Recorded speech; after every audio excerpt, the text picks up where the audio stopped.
এমন কি ঘটনা ঘটলো কি আরেক বন্ধু মার্ডার করে দিল। আমি তো কালকে ঈদের মেলাতে ঠিক দেখে এলাম কি দুইজন মিলে একসঙ্গে ঠিক মাল পড়াচ্ছে। তো আসো ক্যামেরাম্যান, দেখা যাক কি হয়। তো দাদা, আপনি যে আপনার বন্ধুকে মার্ডার করলেন, কি উদ্দেশ্যে একটু জানতে পারি আমি? কি উদ্দেশ্যে? হ্যাঁ। আপনি রিপোর্টার আছেন? হ্যাঁ দাদা, আমি রিপোর্টার আছি। আমার কথার ভিতরে কিন্তু বাল পাকামো করবেন না। আচ্ছা ঠিক আছে দাদা, ঠিক আছে। শুনেন, হ্যাঁ বলেন। কালকে মানে পরশুকে ঈদের মেলা ছিল। হ্যাঁ দুজন ঘুরছিলাম। হ্যাঁ আপনি তো দেখলেন। হ্যাঁ, আমি দেখেছিলাম। সাইডে করছিলেন।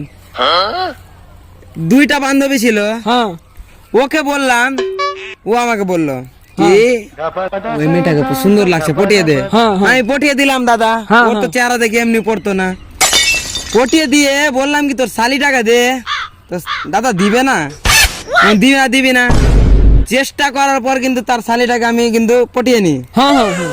আবার ওর শালি কি বলেছে জানেন? কি বলেছে ও একটু বলো আমাকে।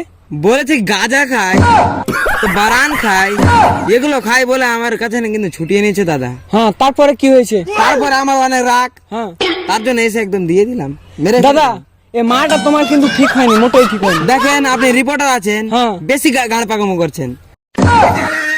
এত বড় হাত থেকে ফেকা দিয়েছি, হ্যাঁ দাদা।